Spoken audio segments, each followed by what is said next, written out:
Assalamualaikum warahmatullahi wabarakatuh. Perkenalkan, nama saya Afida Dicayani, NIM 2017-12-114. Di sini saya akan menjelaskan mengenai materi BPHTB, Bea Perolehan Hak Atas Tanah dan Bangunan.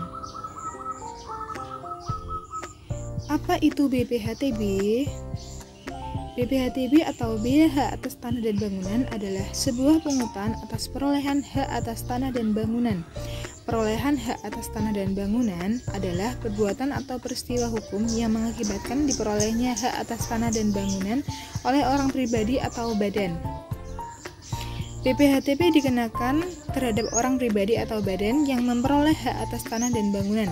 Dalam bahasa sehari-hari, BPHTB juga dikenal sebagai bea pembeli jika perolehan berdasarkan proses jual beli.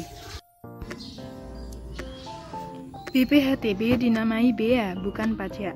Mengapa? Perlu dipahami bahwa terdapat ciri khusus yang membedakan bea dengan pajak. Pertama, pembayaran pajak terjadi terlebih dahulu daripada saat terutang. Sebagai gambarannya, pembeli tanah bersertifikat sebelum melakukan transaksi atau sebelum akta dibuat dan ditandatangani, diharuskan untuk membayar BPHTB.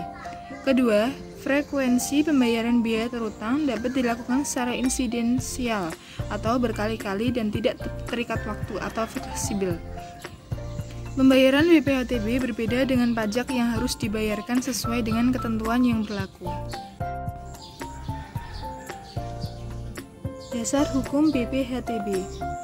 Dasar hukum yang mengatur bea perolehan hak atas tanah dan bangunan atau BPHTB diatur dalam Undang-Undang Nomor 21 Tahun 1997 dan perubahannya dalam Undang-Undang Nomor 20 Tahun 2000. Undang-Undang Nomor 20 Tahun 2000 dalam peraturan ini disebutkan bahwa perolehan hak atas tanah dan bangunan tidak hanya meliputi jual beli saja, namun juga berlaku pada yang pertama, tukar menukar, yang kedua ada hibah, perolehan hak atas tanah dan bangunan dari pembeli hibah, namun pemberi hibah masih hidup. Yang ketiga, hibah wasiat, perolehan hak atas tanah dan bangunan kepada penerima hibah namun berlaku setelah pemberi hibah meninggal dunia. Yang keempat, waris. Yang kelima, penunjukan pembeli dalam lelang. Yang keenam, pemisahan hak yang mengakibatkan peralihan. Yang ketujuh, pelaksanaan putusan hakim yang mempunyai kekuatan hukum tetap. Dan yang kedelapan, hadiah. Adapun beberapa syarat dalam pengurusan BPHTB. Untuk jual beli, syaratnya ada SSPD BPHTB, fotokopi SPPT, PBB untuk tahun yang bersangkutan, fotokopi KTP wajib pajak, fotokopi struk pembayaran PBB untuk 5 tahun terakhir, fotokopi bukti kepemilikan tanah. Sedangkan untuk hibah dan waris, yaitu ada SSPD BPHTB, fotokopi SPPT PBB untuk tahun yang bersangkutan, fotokopi KTP wajib pajak, fotokopi struk pembayaran PBB untuk 5 tahun terakhir, fotokopi bukti kepemilikan tanah, dan fotokopi surat keterangan waris atau hibah. Selanjutnya, nilai perolehan objek tidak kena pajak atau NPOP TKP sebesar 60 juta untuk semua jenis perolehan hak atas tanah dan bangunan, kecuali untuk hak karena waris atau hibah wasiat sebesar 300 juta. Dengan catatan, NPOP TKP diberikan sekali pada setiap wajib pajak dalam 1 tahun. Untuk peralihan hak berupa jual beli, pajak dikenakan kedua belah pihak baik kepada penjual ataupun pembeli. Kepada penjual dikenakan PPh dan kepada pembeli dikenakan BPHTB, yang besarnya dihitung berdasarkan harga perolehan hak atau nilai perolehan objek pajak atau NPOP.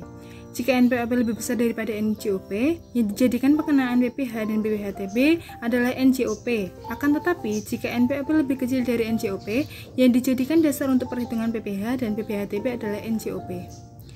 PPh atas peralihan tanah dan bangunan dihitung sebesar 5% dari NPOP atau NJOP. Sedangkan untuk perhitungan BPHTB, NPOP dikurangi terlebih dahulu dengan nilai perolehan objek pajak tidak kena pajak atau NPOP TKP, kemudian dikali 5%. Besarnya NPOP tiap daerah berbeda-beda.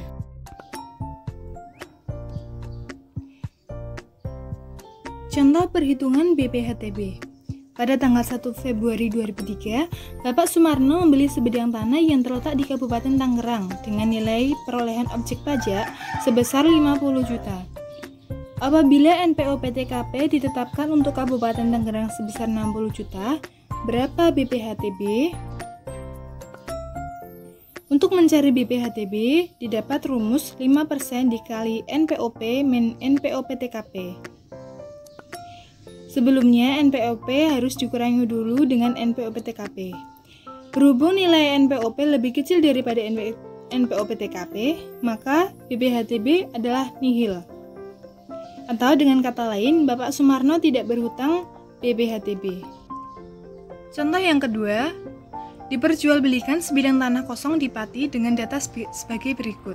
Luas tanah 1000 meter persegi, nilai NJOP adalah 1 juta per meter dan NJOP TKP adalah 8 juta. Harga kesepakatan penjual dan pembeli adalah 2 juta per meter. Hitung PPH dan BPHTB-nya. Saat kita mencari PPH, terlebih dahulu kita harus mencari NPOP. NPOP didapat dari 1000 dikali 2 juta, yaitu didapat hasil 2 miliar. Untuk PPH, didapat dari 5% dikali nilai NPOP, 5% dikali 2 miliar, dan didapat PPH sebesar 1 miliar. Selanjutnya kita mencari BPHTB. BPHTB didapat dari rumus 5% dikali NPOP dikurangi NPOP TKP.